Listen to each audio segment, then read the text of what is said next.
Oh, goody. All right, what's going on, everybody? Zombies here again, and today we're back with another Marvel Snap video. So today we're talking competition. There was a bunch of news that came out yesterday about the upcoming card game Pokemon Pocket, and I've talked about this game a little bit on stream, but now we have a bit more information about it, including not only its regular release date, but also its kind of preview early access release date. That's going to be happening in New Zealand in about a week. So I wanted to talk a little bit about this game for those who hadn't heard about it. And naturally, anytime a new card game comes out, especially one that has some overlap with another card game, the first question everyone seems to want to ask is this the killer of the last game? Is Pokemon Pocket the Snap killer? And it's like, no, it's not. And so often I feel like it's kind of a dumb question to ask that, because like the goal isn't for these games to just completely take the whole player base from another game. The goal is, hey, they identified that Snap has done a lot of things right and has made a bunch of money, and truthfully, Snap doesn't really have too much in the way of real competition right now. So this new Pokemon Pocket game, they're trying to move in on that territory and say, hey, we can do a fast-paced card game too that is built from the ground up for mobile. We can tap into that audience. And I think that's a really good thing for the Snap community in general, even if you have zero interest in playing this game. Because right now, Snap doesn't really have competition. Some people might say, oh, you know, there are other card games. You've got Magic, you've got Yu-Gi-Oh, you've got Hearthstone. But one of the things that has made Snap so wildly successful is the fact that it really set itself apart from a lot of these other card games. None of the other card games out there right now were really built from the ground up for mobile. And I think that's one of Snap's biggest strengths. Say what you will about mobile games, they certainly have their flaws, but one of the reasons I find people really like Snap is those short, snappy games that they can play in just like 3-4 minutes. They can open the app, they can play a game, they can close the app, and you can just kind of very easily fit it into your life. Whereas regular card games, that is often not the case. You do not know what you are signing up for. You could get an aggro mirror, and the game is over in like 3 minutes, like Snap. Or you could get, you know, a control game where the game is 20 minutes long. You do not know what you're getting when you're hitting that play button. On top of that, the UI is also a big factor here. The old heads who were around for the beginning of Hearthstone, you might notice a lot of similarities in what enabled Hearthstone to really take off initially. Hearthstone had a really big IP behind it, the World of Warcraft IP, which was definitely bigger back when Hearthstone released in around like 2013, 2014, than I would say it is today. It was really just a huge core part of like the online gaming community. And then the other big thing was Hearthstone was way ahead of the pack in terms of its visual design. None of the other card games, I mean, there weren't that many other card games, but you had like Magic Online, which was like a program from the 90s. Hearthstone had this like really nice display. It had this kind of physicality where it was simulating like it was a physical card game. It was next level compared to the competition. And Snap accomplished something very similar there in building the game from the ground up for the mobile experience. All the other card games out there right now, they are PC card games that were just given a mobile port, and it really shows. I've played a bunch of these card games. I've played them on mobile. It is not the greatest experience. It's passable. You can do it. But if I'm doing like a more mobile-centric card game thing, I'm often opting to do it on a tablet instead of a phone, because I just find like the UI and everything on the phone is so small, it really doesn't feel like it was optimized for that experience. And that's because it wasn't. That's not what the game was designed to be. Where Snap was designed to be that, and Pokemon Pocket's the same thing. So there are a lot of similarities I think we can draw here. It's very clear in the information we have that they are trying to aim for that same audience that Snap has. And for the longest time, you know, I've wanted competition in this genre. But the big question mark was, how do you get something that can actually reasonably compete with Snap? Because not only did Snap make a really good game, they have one of the biggest IPs out there to boost it up. I've said for a while now, you could make a game that is similar but better to Snap, and your odds of success would be so much lower if you do not have an IP that is like big enough to bring people in who otherwise might not know about it or might not be willing to try a card game. I think that's one of the hugest reasons for Snap's success. They made a good game, but they also paired it with an IP that brings in so many people that might not normally try a card game. And for the longest time thinking about it, I was like, there really aren't too many IPs out there that can go head to head with the Marvel IP. Pokemon can do that. Pokemon is bigger than Marvel. Pokemon is the biggest multimedia franchise in the world. So if anyone can go toe to toe with the IP in terms of bringing people in because of it, Pokemon can do just that. So I'm really excited because of that. Now, even though it is obvious they are trying to have a similar kind of faster card-based genre like Snap is, the gameplay is going to be nothing like it. So if you're hoping that this is Snap but Pokemon, you probably want to lower those expectations because it's not like Snap. It's faster, but the gameplay, I think, Snap is very unique compared to most other card games. And from what we've seen of Pokemon Pocket, it's like traditional Pokemon card games, except it is much more like streamlined and simplified. Which that'll be a pro to some, that'll be a con to some. For context, I've never played the Pokemon card games. Big Pokemon fan, used to collect some cards, never learned how to play it, but I'm interested. Like, I think it could be really cool to learn this game, casually collect some cards, have some fun with it. From everything I've seen, the way they presented this, they want this to be a kind of casually focused game, and that's something I'm kind of here for. I'm not trying to find another Snap where I'm grinding it all the time or like spending all this money to get like cool things or whatever. I just want a game that, you know, you're opening some packs, you get 2 packs a day in it for free, you're building a deck, you're playing against people, so on and so forth. Like, I think a casual experience like that could be really nice. So I wanted to take a little time and go over basically a bunch of the information we got yesterday. Yesterday, a bunch of content creators had like early previews, so it's really the first big information dump we've got since the initial announcement of it a while back. So the game is going to soft launch in New Zealand on Thursday, September 26th. So just about a month before its official worldwide release on October 30th. I'm not sure the specifics on this, but might be doing a little temporarily moving to New Zealand to take a peek at this before global release, if that's possible. In terms of like the actual gameplay and deck building and whatnot, players will have 20 card decks, so smaller deck size. I think normal Pokemon was 60, I want to say. But I could be wrong. Again, not an expert. And you can't have more than 2 copies of a card in your deck. You draw 5 cards at the start of the game, and you put down your active Pokemon and up to 3 Pokemon on your bench. There are no prize cards. I believe prize cards are one of the main like point system things for the traditional Pokemon card game. But basically, the first player to 3 points wins the game. You get 1 point for knocking out a regular Pokemon, and 2 for knocking out an EX Pokemon, which are, I think, just like more powerful evolutions or versions of other Pokemon. The player going first can't draw a card on their first turn or use an energy. Energy is kind of like the resource you're using to activate abilities of your Pokemon or evolve them or stuff like that, I believe. You also can't have more than 10 cards in your hand at one time. In the main card game, energy cards are like a resource you have. In this game, it seems like energy is going to be generated automatically. I don't fully understand how this is going to work because, again, not an expert on the Pokemon card game. But I do think that how it sounds, at least, kind of makes sense for the faster paced, like quick flow of game they're aiming for here.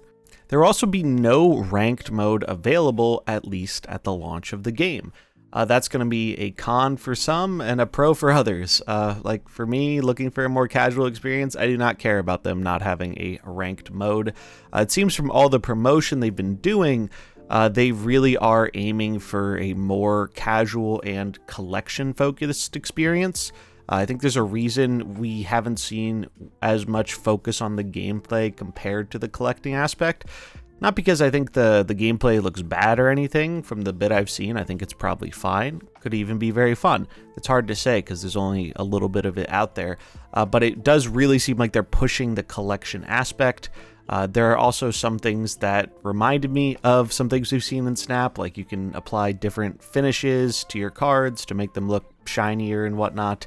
I still think Snap has the leg up there in terms of their split system being a bit flashier and whatnot, but they do have some pretty intricate like advanced arts and alternate arts and all this kind of stuff that I think a lot of Pokemon fans will enjoy. There's no plans to integrate this with Pokemon Play events, which is like the competitive scene, or their Pokemon TCG Live, which is like their PC client equivalent for like the full Pokemon card game. So this is going to be its own thing.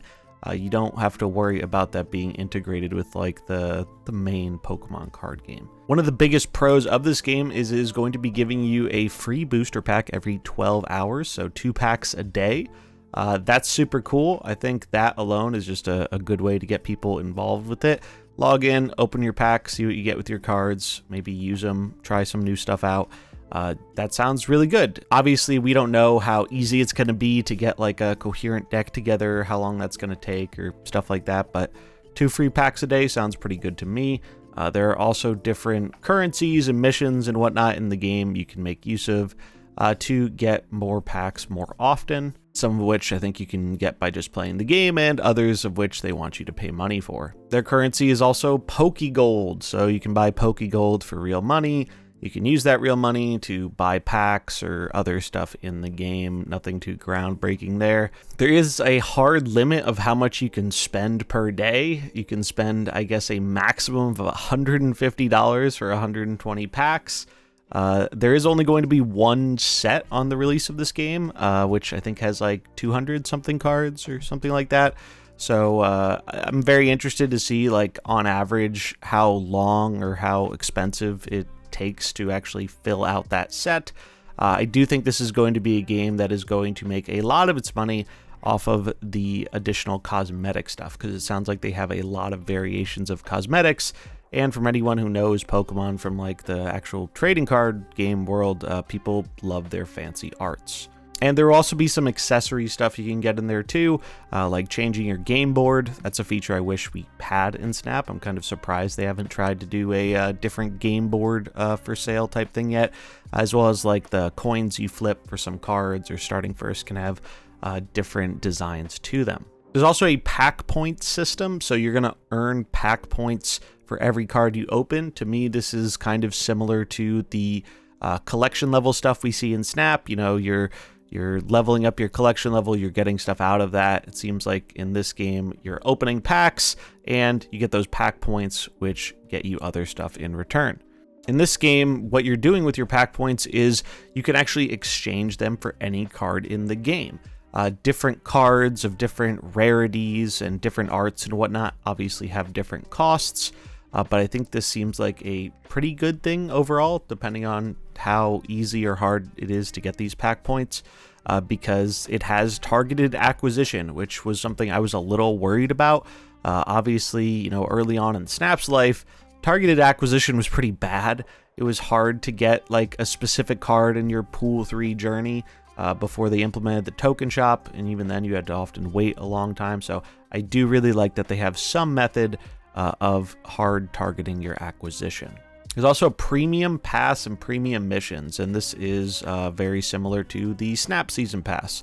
$10 a month, it gets you some bonus stuff. It allows you to open a 3rd booster pack each day, and also unlock some premium missions, which can be redeemed for more currencies, as well as other cosmetics. Instead of monetizing on an exclusive card only through the Season Pass, it seems like they're going to be using exclusive cosmetics through their pass to kind of give people that added incentive aside from the extra packs and other cosmetic stuff, which I think is a great approach. I think one point of contention in Snap for a lot of players who are free to play is it kind of sucks not being able to engage with the new Season Pass card at all until a month after its release. I know not everyone really cares about that, but definitely a certain subsection of the player base does not like that. So it's kind of nice that it feels like you won't be missing out on as much in terms of like being gated out of having a new card for a month with their premium season pass. There'll also be a trial run of the pass, so you can actually try out the pass for 2 weeks for free, which seems really nice. They are going to have direct battling with friends, so much like in Snap, you can just generate a little code to battle with your friends or other players locally or online. They have advertised trading as well in some of the promo material, but it sounds like trading will not be available at launch. Very, very curious to see how they handle trading in this game. Because I think they don't want to create this crazy secondary market that often happens as a result of, you know, some cards being more desirable in trading card games. So I'm very, very curious to see what happens with trading when it's implemented eventually, but it sounds like it's not going to be making its way there for launch. There's also going to be a solo mode if you just want to battle against a computer. I think there's even some kind of auto battling mode. They're going to have some pre-constructed decks you can rent to try out when you're still like early on and don't have many cards. It sounds like an interesting experience overall, and it's definitely one I'm going to be checking out. I'm a big Pokemon fan. I've always wanted to try the card game, but I don't really have the time, money, or patience to fully dive into the full Pokemon card game. So this kind of casual collecting experience where I can just like play around with these cards for a few minutes here or there, that sounds ideal for me. That sounds kind of exactly what I want out of a type of game like this. And it also sounds like it really is trying to exist in that same space that Snap has carved out that we really haven't seen a lot of other card games make their way into yet. So I have high hopes for this. Even if it isn't a game you end up playing, I think most people in Snap should be excited about this, because if this game is big and successful, it creates competition in the genre. One of the reasons Snap can kind of do whatever it wants a lot of the time without too much fear of repercussion is the fact that they aren't worried about another competitor. They're not worried about people leaving their game for another game if they're unhappy with the way things are going. So any game that can really exist and compete in this fast-paced card game genre is kind of a win for the genre as a whole, in my opinion. So yeah, that's just a quick outline about some of the stuff we know about this game, so my thoughts on it. Am I gonna cover content on this game? I have no idea. I don't really plan to super dive deep into it, but it depends. Maybe if I like it a lot, it's something I'll start doing on the side channel, who knows. I'm definitely gonna check it out on stream, because I think there is a lot of interest there, and I mean, I'm just interested in seeing what it's like. And depending on how that goes, maybe I'll do more stuff on in the future. I don't really plan to break away from Snap or anything. I'm still enjoying Snap quite a bit. But overall, I'm just really happy we're finally getting competition in this genre, because I think one of the biggest things with card games is card games are always like this kind of more niche thing. I feel like a lot of card games have had a harder time adapting with the times and getting like newer, younger players more interested in card gaming. And I think Snap did that really well, so I'm hoping Pokemon has similar success there, as Pokemon is such a big IP, and even with the regular card game or the games, they are good at attracting in people of all ages. So I think something like that is really good for this fast-paced card game. If it finds success, maybe we'll see more stuff like this in the future, because for me, I love traditional card games, but I really do enjoy this. Hey, I can just pick up and play for a few minutes, without having to like super commit to it if I don't have the time. And I think a lot of others do as well. So that's going to wrap it up for this video. If you want some more information about the game, I'll have some links in the description below where you can see some of the stuff I covered in this video from what we know so far. And yeah, keep an eye out, I guess, like from a week from now on here or maybe Twitch, where I'll probably be streaming the game, assuming I can get into that early access period. But yeah, thanks for watching. Let me know what you think about all this in the comments below, and if you enjoyed it, remember to like and subscribe, and I'll catch you in the next one. Peace.